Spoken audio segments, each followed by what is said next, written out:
구원에 이르는 것 굉장히 무거운 짐이죠. 이 율법을 100% 지킴으로 말미암아 구원받을 수 있는 자가 없어서 너무 힘든 것이죠. 그래서 십자가로 모든 율법의 요구를 다 충족시켜 주셨다. 그 예수 그리스도를 믿으면은 우리가 구원받게 주셨다.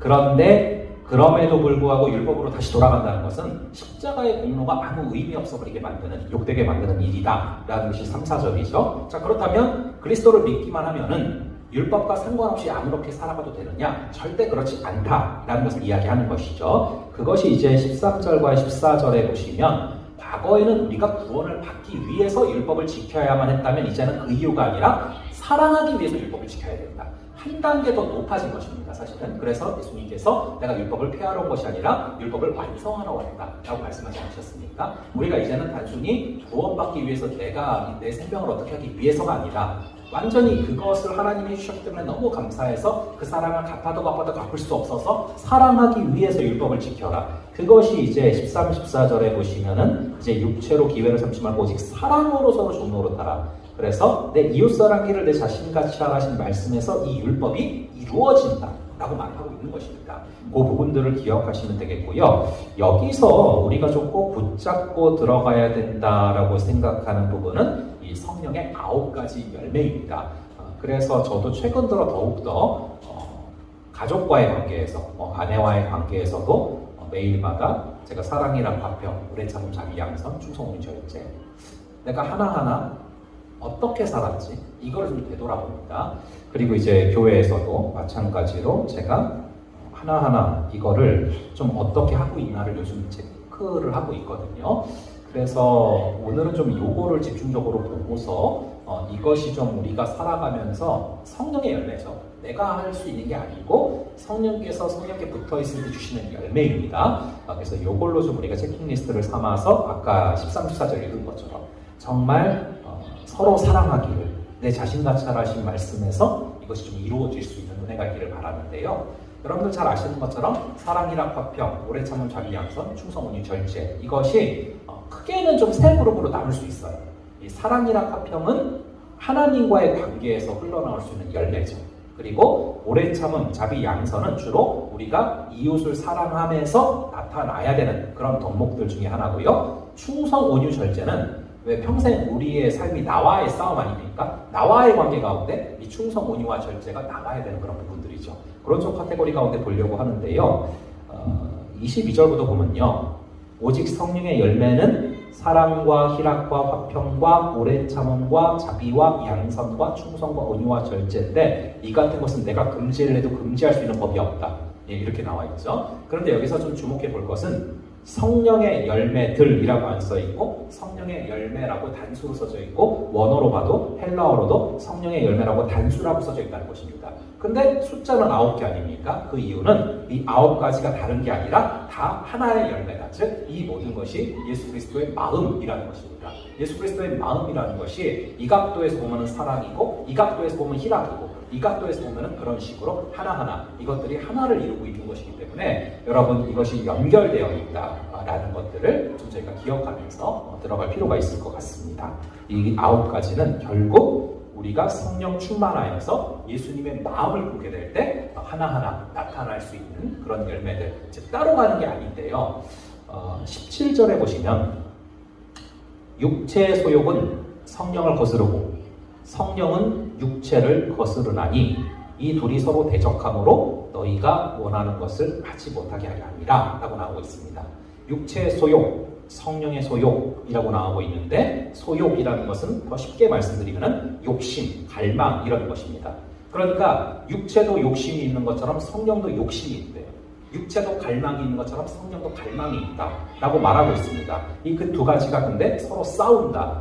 이것을 통해서 좀 정리해보고 싶은 것은요. 성령을 향한 갈망이 가득한 사람도 그 안에 육체를 향한 갈망이 동시에 있을 수 있다. 그래서 우리가 항상 넘어지지 않게 조심해야 된다. 성령 충만할수록 오히려 더 사단의 공격이 거세고 오히려 더 육체의 소욕의 공격이 극심할 수 있다라는 것입니다. 그래서 로마서 7장에 보면은 오호라 나는 곤고한 자로다. 바울이 그런 고백을 하지 않습니까? 그렇게 내 자아가 안에서 싸우는 그 모습을 말을 하고 있는 것이죠. 자, 그래서 육체의 소욕은 성령을 거스르고 성령은 육체를 거스릅니다. 이 둘은 서로 대적합니다. 그래서 너희가 원하는 것을 하지 못하게 하려 합니다.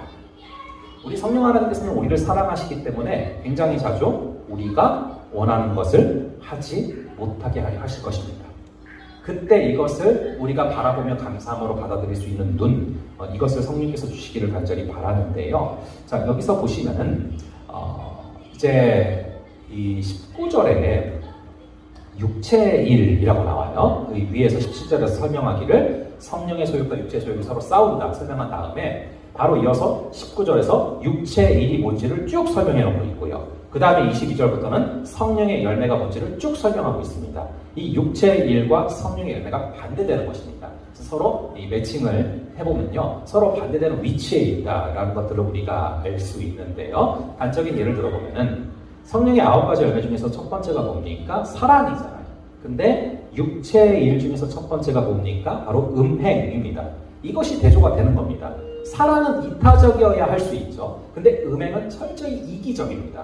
남의 가정이 깨지든 말든 막 나가는 게 오늘날 시대의 모습 중에 나타나는데 그게 이기적이니까 나타나는 모습이거든요. 그런데 하나님과의 친밀한 관계 가운데 저절로 나오는 열매는 사랑이에요.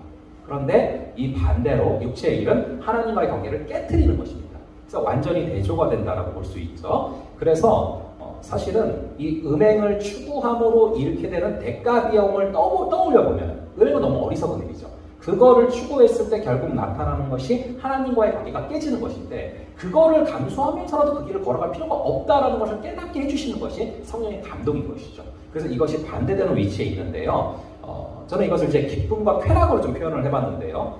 정말 우리 하나님의 사랑 안에 있는 그 사랑은 우리에게 기쁨을 줍니다. 세상이 줄 수 없는 기쁨을 주죠. 근데 이것이 아니라 정말 이 방향이 잘못돼서 육체의 일로 가면은 그것은 쾌락밖에 못 줘요. 근데 이 쾌락은 우리를 망가뜨리는 그런 어떤 수준에서의 기쁨밖에 안 되는 것이죠. 그래서 이 하나님이 주시는 기쁨은 사랑, 희락, 화평, 오래 참음, 자비, 양선, 충성, 온유, 절제가 함께 나타날 수 있는 이 모든 것들이 같이 나타나는 것인데 이 세상의 쾌락은 망가진 것이죠. 결국에 모든 것들을 무너뜨리고 망가뜨리는 오래 참지 못하게 만들고 그렇게 만들어버리는 것이죠. 그래서 서로 반대되는 위치에 있다라는 것을 말씀을 드리고요. 이 희락과 교만도 그렇습니다. 두 번째 열매죠. 이것은요, 제가 직접 그건 아니고요. 이 Taking Your Soul to Work라고 폴 스티븐슨 교수님 책에서 가져온 겁니다. 근데 이제 희락의 반대에 교만이 있다라는 표현을 하거든요. 근데 이제 그 책 내용을 제가 그대로 가져왔는데 전 참 공감을 했던 부분입니다. 왜 희락과 교만이 반대이냐? 그러니까 반대로 우리가 생각하면은 우리가 교만할 때는 희락이 점점 멀어지는 것이고 우리가 희락이 정말 있을 때는 교만이 점점 죽을 수 있는 것이고 이것을 보는데요. 이 교만은 자신을 최고라고 여기면서 자신을 즐거워하다가 결국 자신 안에 갇히는 것인데 교만 가운데 살다 보면은 결국 기쁨의 근원이신 그분과 점점 멀어질 수밖에 없는 것이죠. 그래서 이 희락과 교만을 반대로 했는데요. 우리가 거꾸로 우리가 정말 겸손함 가운데 나아가면은 주님이 주시는 그 기쁨, 그것이 우리 안에 임할 수 있는 것이죠.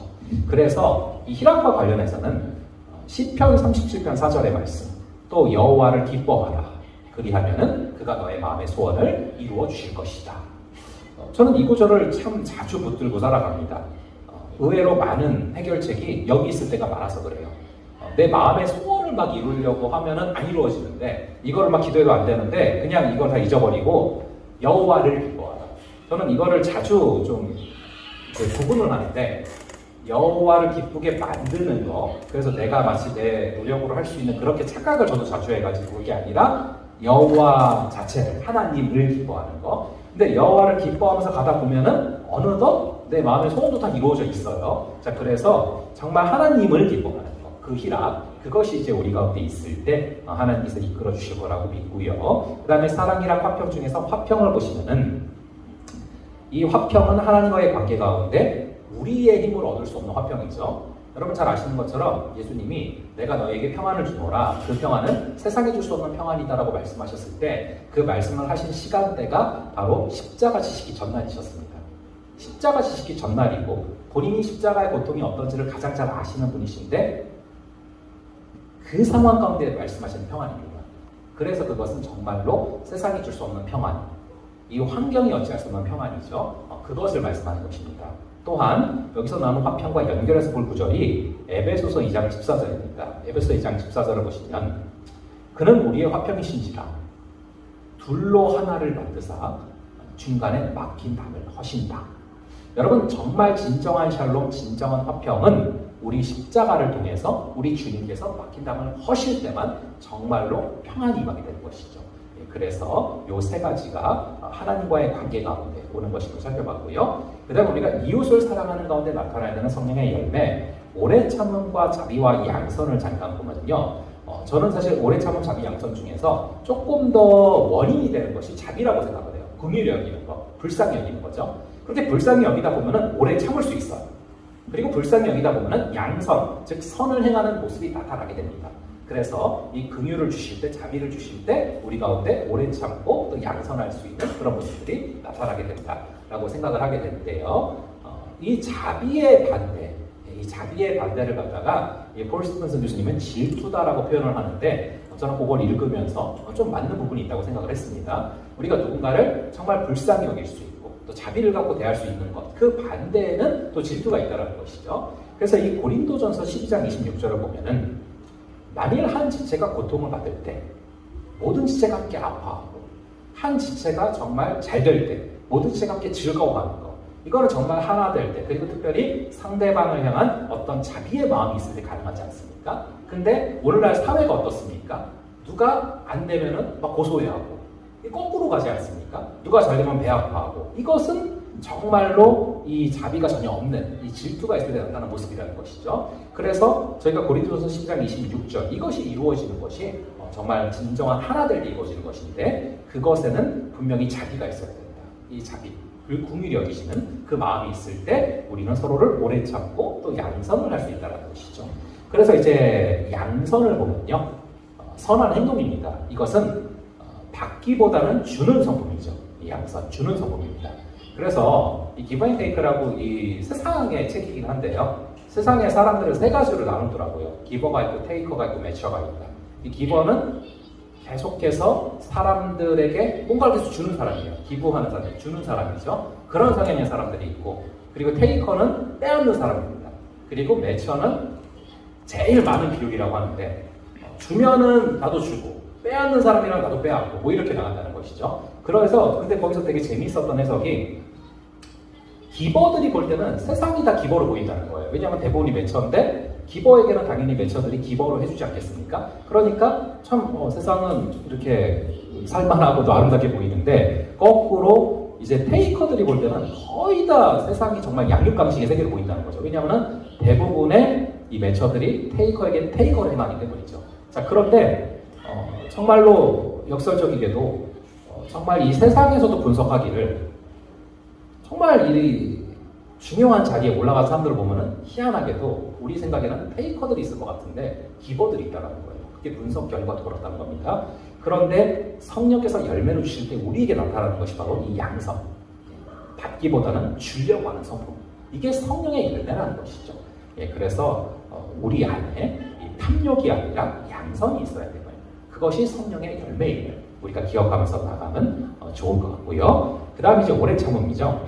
오래 참음은요, 하박구서 이제 2장 4절을 보시면 보라 그의 마음은 교만하며 그 속에서 정직하지 못하나 의인은 그의 믿음으로 말미암아 살리라. 여러분, 오래 참을 수 있는 것, 이 믿음이라는 것이 에모나라는 건데 오래 참다라고 하고, 죄송합니다, 오래 참다라고 그렇게 번역을 하고 있습니다. 그러니까 여러분 정말로 믿는 사람이 오래 참을 수 있는 거죠. 하나님의 일하심을 믿는 사람이 오래 참을 수 있는 것이죠. 자, 그렇게 봤고요. 그 다음에 이제 마지막으로 나와의 싸움이죠. 어떻게 보면은 내 안에 맺혀져야 되는 열매들, 충성과 온유와 절제인데요. 이 부분도 온유할 때 사실은 충성과 절제가 다 나온다고 생각을 하는데요. 이 온유라는 단어의 반대 단어가 분노다라는 것들. 그래서 이제 온유함이라는 속성이 특히 오늘날 얼마나 많이 이 세상이 분노하고 있고 얼마나 많은 묻지마 문제가 벌어지고 있고 얼마나 사람들이 분노를 참지 못하고 있습니까? 그래서 세상은 거꾸로 이 온유함을 되게 찾고 있고요. 세상은 정말 이 온유함을 바라고 있는데 저희가 성령의 열매로 주어질 수 있는 게 온유함이라는 것이죠. 근데 이 온유함이라는 것이 절대 이제 힘이 없는 것이 아니라 잘 아시는 것처럼 길들여진 야생마다. 그러니까 엄청난 힘이 있는데 그거를 통제할 수 있는 거죠. 그게 온유함이다. 예, 그래서 우리 안에 정말 하나님이 주시는 그 절제함 가운데 이 온유함이 주어지면 이 온유함으로 또한 우리가 이 세상 가운데서도 빛과 소금의 또 역할을 할 수 있을 거라고 믿습니다. 자, 저희가 이 5장도 함께 보시고 그리고 6장으로 가겠습니다. 제5장. 그리스도께서 우리를 자유롭게 하려고 자유를 주셨으니 그러므로 굳건하게 서서 다시는 종의 멍에를 매지 말라. 보라, 나 바울은 너희에게 말하노니 너희가 만일 할례를 받으면 그리스도께서 너희에게 아무 유익이 없으리라. 내가 할례를 받는 각 사람에게 다시 증언하노니 그는 율법 전체를 행할 의무를 가진 자라. 율법 안에서 의롭다함을 얻으리 하는 너희는 그리스도에게서 끊어지고 은혜에서 떨어진 자로다. 우리가 성령으로 믿음을 따라 의의 소망을 기다리노니 그리스도 예수 안에서는 할례나 무할례나 효력이 없으되 사랑으로서 역사하는 믿음뿐이니라. 너희가 다름질을 잘하더니 누가 너희를 막아 진리를 순종하지 못하게 하더냐. 그 권면은 너희를 부르신 이에게서 난 것이 아니니라. 적은 누룩이 온 덩이에 퍼지느니라. 나는 너희가 아무 다른 마음을 품지 아니할 줄을 주 안에서 확신하노라. 그러나 너희를 요동하게 하는 자는 누구든지 심판을 받으리라. 형제들아, 내가 지금까지 할례를 전한다면 어찌하여 지금까지 박해를 받으리요? 그리하였으면 십자가의 걸림돌이 제거되었으리니 너희를 어지럽게 하는 자들은 스스로 베어버리기를 원하노라. 형제들아, 너희가 자유를 위하여 부르심을 입었으나 그러나 그 자유로 육체의 기회를 삼지 말고 오직 사랑으로 서로 종로를 타라. 온 율법은 내 이웃 사랑하기를 내 자신같이 하라 하신 한 말씀에서 이루어졌나니 만일 서로 물고 먹으면 피차 멸망할까 조심하라. 내가 이르노니 너희는 성령을 따라 행하라. 그리하면 육체의 욕심을 이루지 아니하리라. 육체의 소욕은 성령을 거스르고 성령은 육체를 거스르나니 이 둘이 서로 대적하므로 너희가 원하는 것을 하지 못하게 하려 함이니라. 너희가 만일 성령의 인도하신 바가 되면 율법 아래 있지 아니하리라. 육체의 일은 분명하니 곧 음행과 더러운 것과 호색과 우상 숭배와 주술과 원수 맺는 것과 분쟁과 시기와 분냄과 당 짓는 것과 분열함과 이단과 투기와 술 취함과 방탕함과 또 그와 같은 것들이라. 전에 너희에게 경계한 것 같이 경계하노니 이런 일을 하는 자들은 하나님의 나라를 유업으로 받지 못할 것이요 오직 성령의 열매는 사랑과 희락과 화평과 오래 참음과 자비와 양선과 충성과 온유와 절제니 이 같은 것을 금지할 법이 없느니라. 그리스도 예수의 사람들은 육체와 함께 그 정욕과 탐심을 십자가에 못 박았느니라. 만일 우리가 성령으로 살면 또한 성령으로 행할지니 헛된 영광을 구하여 서로 노엽게 하거나 서로 투기하지 말지니라.